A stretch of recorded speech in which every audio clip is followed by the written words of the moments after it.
Estas papas no van a acabar en tu mesa. Su destino final es este agujero. Estamos en el pequeño pueblo de Sheridan, en Montana, en una granja de papa. Para esta época del año, Bill y Peggy estarían plantando sus papas. Pero la realidad es que están tirando 700 toneladas de ellas. The potatoes have been awful good to us for a lot of years, but this year it just really turned sour. Y está ocurriendo lo mismo en todo el noroeste de Estados Unidos. I mean, it was just unprecedented. It's the supply chain from the growers to the supermarket that got interrupted. More than half of our market shut down by government mandate. Y ahora los agricultores de Idaho y Montana tienen que lidiar con montañas de papas. Entonces, ¿por qué ocurrió esto? Visitamos el rancho Buyan, donde Peggy y Bill llevan 59 años cultivando semillas de papa. Normalmente, la producción de papas en el noroeste tiene este aspecto. Comienza con un productor de semillas como Buyan, donde los agricultores cultivan una variedad de semillas. Virtually all the potatoes grown started out from a certified seed, and that's a fairly rigorous process that avoids disease, imperfections. Buyan cultiva 3 variedades diferentes de semillas sin enfermedades: Umatilla, Clearwater y Russet Burbank. Cada variedad de papa se destina a un productor específico, ya sea para el segmento de frescos o de procesados. En el primero, You're actually seeing the potato in its true form. es decir, una papa cruda en el supermercado, o papas gratinadas en tu restaurante favorito. The other side of that is we call it our process segment. You don't actually see the potato, you see the byproduct or the end result of that. Es decir, la bolsa de papas fritas, las papas fritas de McDonald's o las papas precortadas congeladas. If you're a fresh product grower, you'll plant a different variety or a different genetic line of potatoes. If you're a process grower, you'll grow a different product line. Just some fry better, they have a better color to them, others grow better. Ahora volvamos a la granja. Los cultivadores obtienen las semillas de Buyan y empiezan a plantar en marzo, y luego cosechan a principios del otoño. Luego, se almacenan o se envían a una fábrica, donde se limpian y se convierten en papas frescas o procesadas. When COVID hit, we had a huge run on retail, which lasted for about a week to 2 weeks, but then when we shut off all the restaurants, that's when everything came out of kilter. Las papas destinadas a la alimentación, como restaurantes, hoteles y catering, representan el 55% de todos los cultivos de papas. Think of everything from white table restaurants clear down to your fast quick service. Así que cuando los restaurantes cerraron a causa del COVID-19, se produjo un efecto en cadena. Los procesadores redujeron los pedidos a los productores, y los productores hicieron lo mismo con los semilleros, y más de la mitad de las papas de la industria quedaron varadas en las granjas de semillas. Los clientes de Peggy de Washington sufrieron un recorte de más del 50%, y ella y Bill se quedaron con toneladas de semillas.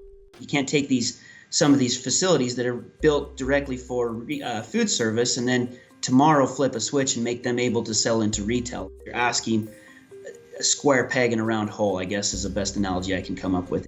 Tampoco se podía enviar este excedente a las tiendas de comestibles. Grocery stores or retails would have been bursting to the seams with potatoes if we redirected all that. We had high hopes and maybe something would turn up, that in a month or so we might be able to send them somewhere for some kind of processing. But this year's, there's just no market for them, and we're just taking them out, taking them into a burial pit.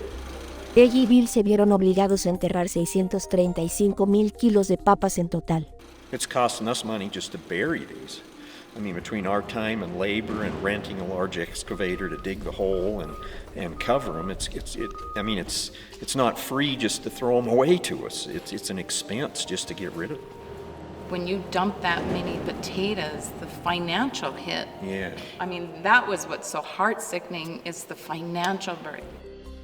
It takes a tremendous amount of capital to grow a crop of potatoes. Bankruptcies are starting to creep up. Zach calcula que antes de la pandemia el precio de las papas era el más alto de los últimos 15 años, y ahora es el más bajo de los últimos 20 años. Zach dice que 45 kilos de papas pasaron de valer $12 a 3, y un agricultor necesita que valgan al menos $5 para cubrir los gastos. Peggy y Bill se enfrentan a una pérdida de $140,000, y para los agricultores de Idaho y Montana, esa cifra asciende a los $8 millones. Some of these farmers are looking at red all over their balance sheet and there's no black to be seen. They'll be looking into increasing their lines of credit. They'll be needing to remortgage some of their property, just trying to free up more capital to try and survive for next year. When you put all your work and effort into growing them and the expense and the pride of what you grow, and then to just completely just throw it away and waste it. Para evitar tirar todas las papas, el rancho Bullan se puso creativo. Ella y Bill han regalado unos 34,000 kilos de papas a la comunidad. She's organized 2 or 3 giveaway days, and we've had pickups from 100 miles away. People come and got potatoes. She's distributing them down on our street in town, just set up, and people stop, they give them a bag of potatoes. And just to try to get somebody benefit from them. Even though they're losing money on them, they'd rather see someone eat them than nothing happen at all. Los agricultores también están triturando las papas para hacer una mezcla similar al compost para alimentar al ganado el año que viene. We've put them into this pile and mixed straw. Then we're going to put plastic over the top of it and let it get totally broke down by next fall. At that point, if everything is okay and the rations, then we'll start feeding the calves with them. It's money out of our pocket trying to find another use of the spuds. Pero todo ese esfuerzo apenas hizo la diferencia en la cantidad de papas varadas. Right now it's like 200,000 roughly in there with everything, I would say. It's pretty devastating, for a small operation for us. Se calcula que hay aproximadamente 680 millones de kilos de papas varadas en la cadena de suministro en todo Estados Unidos. If I was advising a year ago, not knowing what was going to happen, I wouldn't have told them to do anything differently than they did now. If we'd have anticipated COVID wrong and had a short crop, a very small crop, it would have been devastated to food hunger. We'd have had mass shortage of potatoes, and that would have been even worse. Zach dice que todo este desperdicio no provocará una escasez el año que viene. Los agricultores siguen plantando papas, pero no tanto. Going forward this year, I think the farmers are doing the right thing. We thought, let's plant what we do and take the risk. We already had the ground prepared, and we raise most of our own seed and buy some. So you might as well just carry on. I guess that's kind of the farm and ranch. Bad years, you just start over the next year and hope for a better season. If you didn't, you'd have quit a long time ago. But that's the plight of a farmer. We're always looking for next year.